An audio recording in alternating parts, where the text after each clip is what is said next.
Hey everybody, I just wanted to stop in and on this really blessed Sunday to say thank you so much.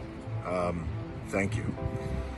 My heart is so full of gratitude, deep in my bones, in my constitution, in my wiring, in my heart, and in my mana for the outpouring of love and the support and the well wishes and the condolences that you have sent me and my family during this time.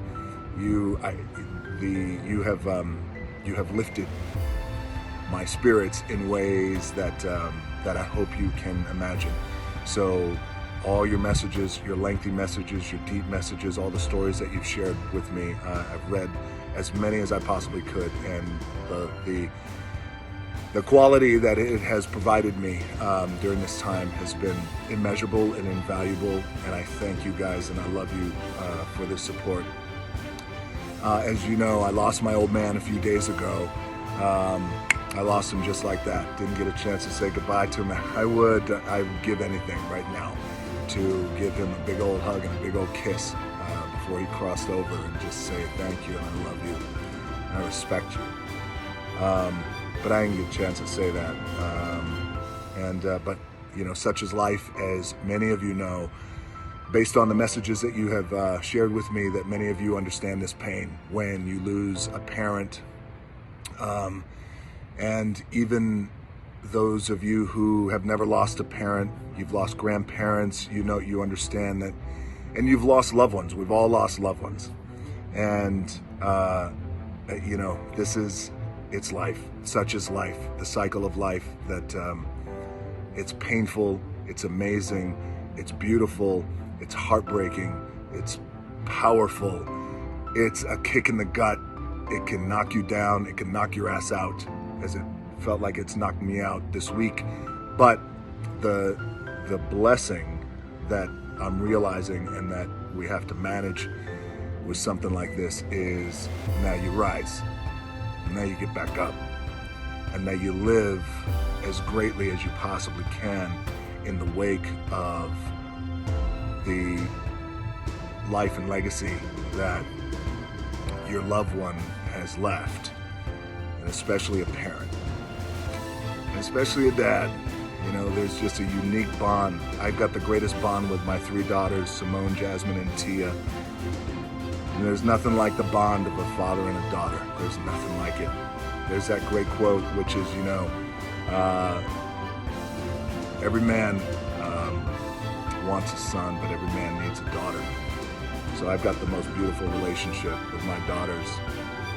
But what's also very interesting is that there's a unique father and son bond that is so unique, and it's a testosterone-driven bond that it's irreplaceable.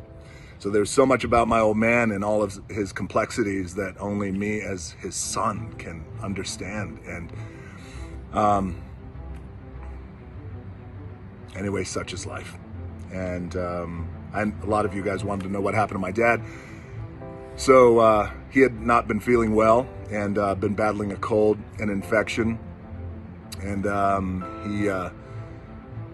on Tuesday, he had what's called a deep vein thrombosis, which is essentially a blood clot in the leg. And it was a big old blood clot that broke free, traveled up his body, and went right to his lung, and clotted his lung, and he died very quickly from a massive heart attack, just like that.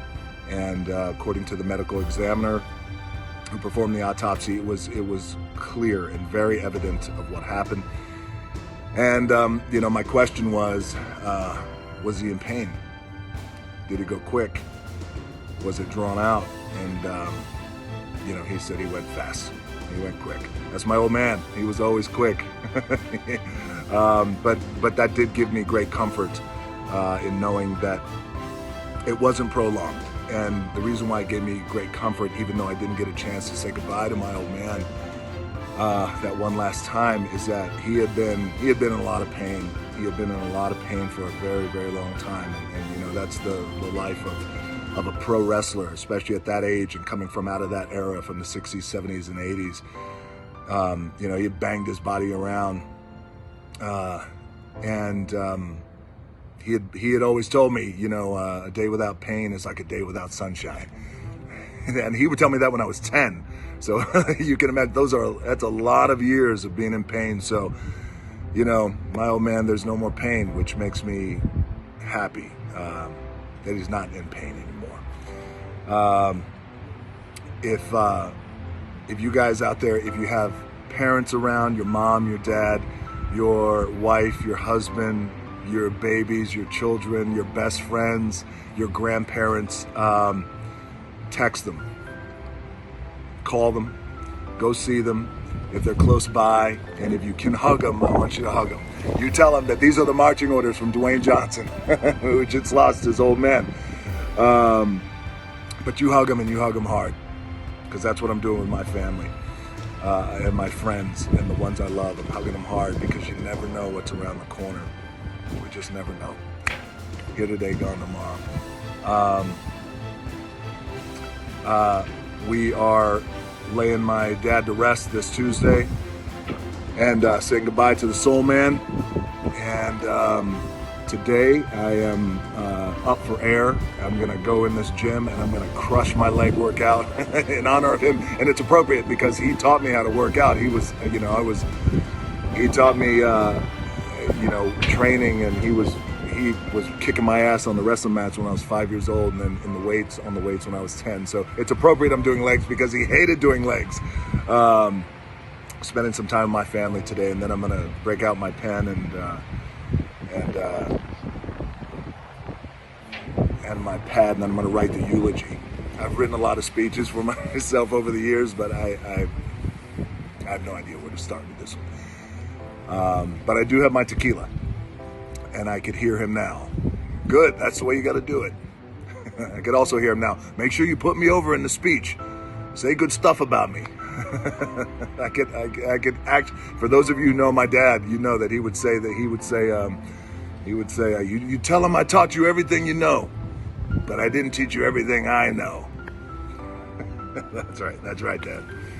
That's why you will always be better than me. And I love it. And I love you, and I love you guys, and I thank you. This is almost 8 minutes of your time. I thank you, and I thank you so much for all your love and support. It truly means so much to me and my family during this time. I thank you so much. Go hug your loved ones and hug them hard.